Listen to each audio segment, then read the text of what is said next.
Notre cours d'aujourd'hui, nous allons étudier une sugya sur le kriv et le ktiv. Okay, donc ceux qui lisent souvent dans la Torah, ils ont l'habitude, même ceux qui sont intéressés par la lecture de la Torah, savent quelle est la différence entre kri, la lecture, et ktiv, et l'écriture. Prenons par exemple le makor numéro 1. Makor numéro 1, il est tiré du livre de Shmuel Aleph, au chapitre 20. Vaikra Yehonatan achare hana'ar mehera chusha al ta'amod, vailaket na'ar Yehonatan et a chitzi, vayavo el adonav. Il est marqué dans la Torah. Les lettres de la Torah sont chitzi, chet, tzadik, yud, qui veut dire flèche, nachon. Mais la loi orale nous enseigne qu'il faut lire achitzim, les flèches, parce que le pluriel de chetz, qui est une flèche, chitzim, c'est au pluriel. Il faut rajouter la lettre même sophite, la lettre même finale, qui n'apparaît pas dans l'écriture. Et nombreux sont les exemples dans la Torah où la Torah est écrite d'une certaine façon, ça va s'appeler le ktiv, katuv, ce qui est écrit, et de quelle façon nous devons lire, selon le cri, selon la façon, selon la lecture. C'est la lecture de ce mot va être selon la Torah orale, et ça apparaît plusieurs fois dans la Torah. Le problème est, par exemple, dans Shmuel Bet, regardez le makor en Arba, c'est déjà plus intéressant. Vayar David et Adar Ezer ben Rechov meler Tzuva, belerto leashiv yado binhar. Le pasouk se finit, il est allé le chercher binhar dans le fleuve, point. Et le cri nous dit, il faut rajouter un mot. Quel mot? Pérat, pour nous dire quel fleuve, le fleuve du Pérat.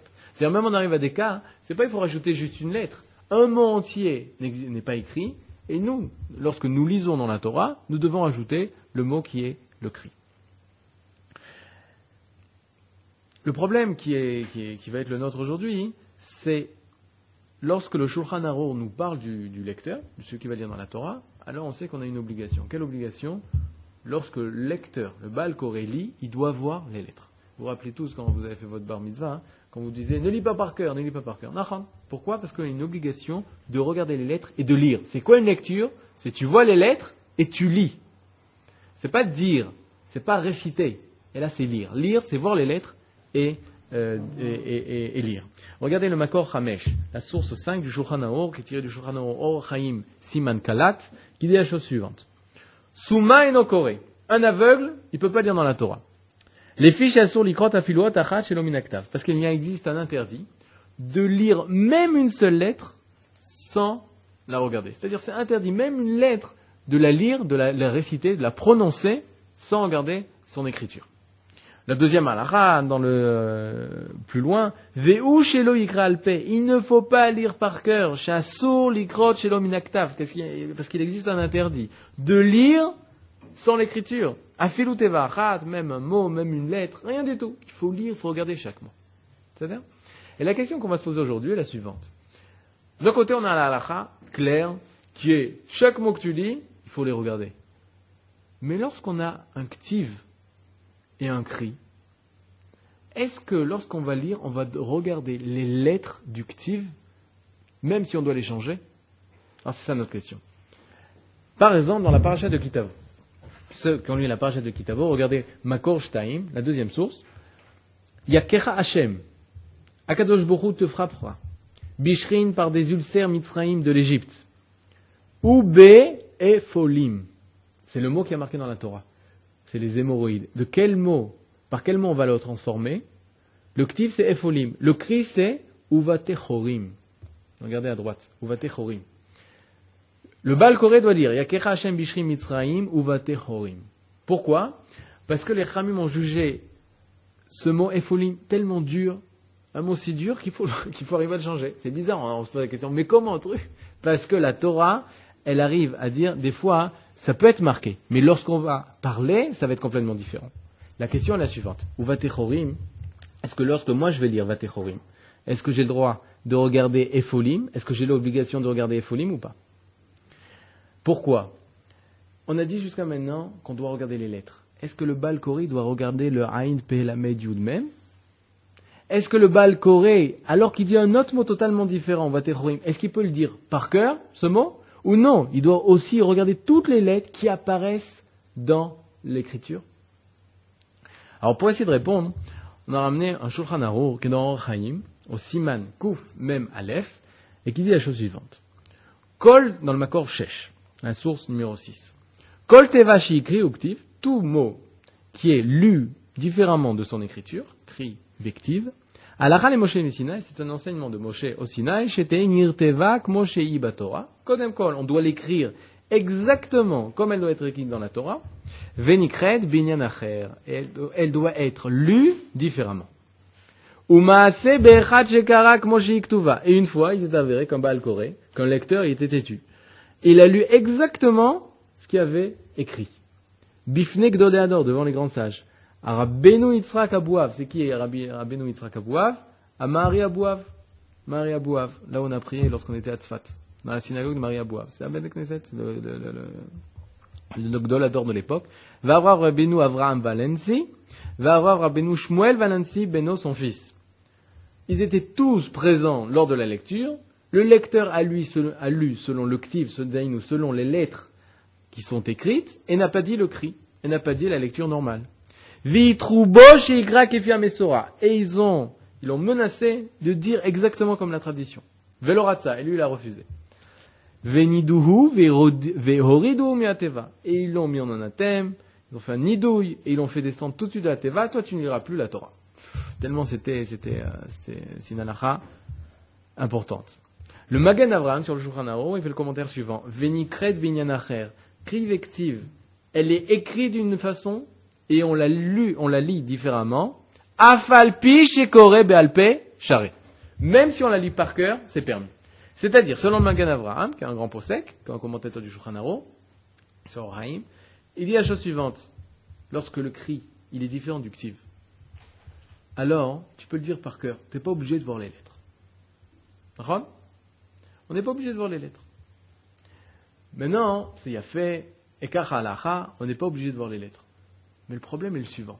Il y a un cri, un ktiv, c'est-à-dire un mot qui est écrit d'une telle façon, et qu'on le lit différemment, super connu, qui apparaît dans la Torah des milliers de fois. C'est quel mot ? Le nom d'Akadosh Baruch Hu. Yud Ke Vav Ke, qu'il est écrit Yud Ke Vav Ke, mais qu'on le lit Adonut, Shem Adonut, Adokai. Et ce nom, est-ce que, de la même façon, est-ce qu'on doit, lorsqu'on le récite, voir Yud Ke Vav Ke, ou non, on peut le lire par cœur sans regarder Yud Ke Vav Ke? Parce que jusqu'à maintenant, selon le Magen Avraham, les Fachot, lorsque le cri il est différent du ktiv, on n'est pas obligé de regarder les lettres, on peut réciter par cœur. Mais est-ce que le nom de Yud Ke Vav Ke, quand on dit Adokai, on doit le réciter, on peut le réciter par cœur sans regarder Yud Ke Vav Ke? Alors regardez ensemble le Shulchan Arour qui dit au Makor Sheva. Yechaven bevirkato pirush hamilot. Il doit penser l'explication des mots lorsqu'il dit le nom de Dieu. Keshe yazkir Hashem, lorsqu'il récite, mentionne le nom de Dieu. Yechaven pirush kriyato. Il doit penser à l'explication de sa lecture. L'obligation de lire, de voir les lettres Yud Ke Vav Ke. De la lecture, c'est-à-dire Be'adnut, on le lit à Dokai, Shem de Monseigneur, Shiwadanakol, qui est le maître de tout. Lorsqu'on dit Yud Ke Vav Ke, quand on dit le mot, le nom de Dieu, on doit penser qu'il est le maître de tout. Veyechaven Bektivato, mais aussi il doit avoir l'intention de faire attention Bektivato à son écriture. Beyud Ke, Sheaya, Veove, Viye, lorsqu'on prononce le nom Adoshem, il faut, Adokai, il faut non seulement penser à sa lecture, mais aussi regarder son écriture. Pourquoi ? Parce que Yud Ke Vav Ke va nous enseigner qu'il a été, qu'il est et qu'il sera jamais, c'est ce qu'on traduit en général par éternel. Ou Be'askiro Elokim, Yechaven, Sheutakiv, Bechol HaYochelet, Baal Kor Kulam. D'après le Shulchan Arour, c'est qu'on voit non seulement il y a la kriya, mais aussi faire attention à l'activa. Et c'est comme ça la halakha. Que lorsqu'un homme lit dans la Torah, le Baal Koré doit lire, quand il voit Yud Ke Vav Ke, il faut regarder les lettres. Comme tu as regardé la lettre de Vayomer, Vav, Yud, etc. De la même façon, quand tu vois Yud Ke Vav Ke, il faut regarder les lettres, seulement, il faut dire un autre mot, il faut dire Adokai. Alors la question est, est-ce qu'il y a une contradiction ? D'un côté, on nous a dit, écrit vective, tu n'es pas obligé de voir les lettres, si c'est un autre mot, tu dis un autre mot. Et d'un autre côté, on dit des Yud Ke Vav Ke, il faut non seulement voir les lettres, il faut avoir certaines kavanotes, intentions. lorsque tu vois et même si tu dis un autre mot. Alors est-ce que ça se contredit ou ça se contredit pas? La réponse, c'est que Bémet, ça se contredit pas. Pourquoi ça se contredit pas? Parce que regardez ce que nous dit le Talmud sur Masechet Psachim dans le Makor Shmoné. Il nous enseigne Ravi Avina Rami. Ktivze Shemi Le'olam Veze Zichi Ledovador. Il y a marqué dans le Pasuk Zeshemi Le'olam Veze Zichi Ledovador. C'est mon nom à jamais.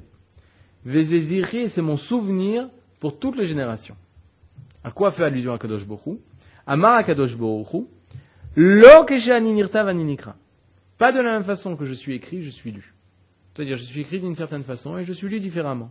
Nirtav Ani Be Yudke, on m'écrit Yudke, Vavke, Venikra Ani Be Alef Dalet, et on me lit Alef Dalet Nun, Dainu, le shem de Adnout, le shem de sa seigneurie. Rashi nous explique qu'est-ce que ça veut dire. Ktiv Ze Shemi Leolam Be'alama. Vektiv Zezichi de Mashma Kriya Velo Alama. Lachon Acher, Kevan Nirtiv Zeshemi Pshita Zezichi, Ikare la Bishmo, Lo Keshani Nirtav, Shne Shemot Limdu, Shem Aktiva, Veshem Akriya. C'est-à-dire, Akadosh Baruch Hu nous dit, voilà, je suis écrit Yudke Vavke, et on me lit Aleph Dalet Nun Vav Tav. Je suis écrit Yudke Vavke, et on me lit Adnout. Alors, qu'est-ce qu'on apprend de là? C'est ça. On doit lire un autre mot. Non, je suis lu comme ça. C'est-à-dire, c'est quoi la différence? Lorsqu'on a dit kriv et ktiv, ils étaient différents, qu'on a dit par exemple à la place de dire efolim, on doit dire trorim. Trorim, c'est quoi le lien entre trorim et efolim? Est-ce que c'est le même mot? Non, c'est deux mots complètement distincts. Mais étant donné que ces mots efolim, les Chacham, ils ont dit c'était des mots trop durs, on va les remplacer par trorim. Je lis un autre mot. Efolim, je ne lis pas. Je lis Trorim à sa place. Mais quand je lis Yudke Vavke, c'est sa façon d'être prononcée. Vous comprenez? C'est pas il est marqué Yudke Vavke et je dis quelque chose d'autre à sa place. Non. Lorsque tu vois un Yud à côté d'un He, à côté d'un Vav, à côté d'un He, Yudke Vavke, la façon de le prononcer, c'est Adokai. Vous comprenez la différence? C'est-à-dire, il y a Trorim, c'est un autre mot que Efolim. Et je l'ai remplacé, donc j'ai même pas besoin de voir les lettres. Mais là, je vois Yud, Ke, Vav, Ke écrit, lire ces mots, prononcer ce mot, c'est imprononçable. On ne peut pas le prononcer. Oui, on peut le prononcer. C'est le prononcer Be'adnout, Adokai.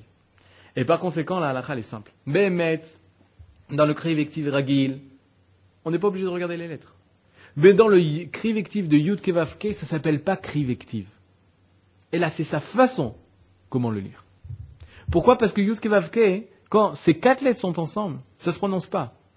Ça se dit Adokai. Et ça répond à une coucha que le Rabbi Akiva Higel s'est posée. On s'est posé la question, est-ce que lorsque quelqu'un écrit, c'est Kedibour Damé? Est-ce que écrire, ça ressemble à parler?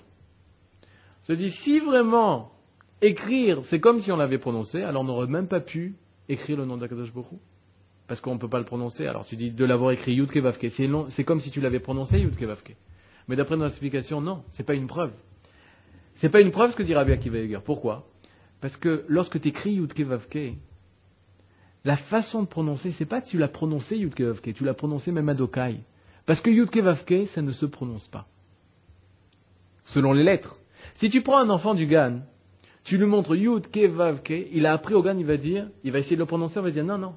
Quand le Yud, il est à côté d'un He, et à côté d'un Vav, et à côté d'un He, ça se prononce différemment. Ça se prononce Adokai. Et c'est pour ça, pour répondre, Bemet la halacha, quand on voit un nom où le cri est différent avec le ktiv, alors on n'est pas obligé de regarder les lettres. On peut dire par cœur. Mais lorsqu'on voit Yud Ke Vav Ke, alors Bemet, il faut regarder. Pourquoi? Parce que sa façon de prononcer, c'est Be'adnout, et le Yud Ke Vav Ke, c'est comme ça qu'on le prononce. Maintenant aussi, il faut voir, il y a des mots comme par exemple, il y a marqué Ne'ara sans E à la fin. Alors ça, quand il irait qu'il manque un E, il faut quand même regarder le Nun Ain Resh. Parce que c'est presque le mot, il reste juste le mot à la fin, comme par exemple Ritzai, Ritzim. On rajoute une lettre à la fin, quand il irait qu'il faut regarder les premières lettres. Mais Barour, qu'il est clair, lorsque Trorim, il remplace Efolim, alors, comme c'est deux mots complètement différents, on n'est pas obligé de le regarder. Toda Rabba, à la prochaine fois.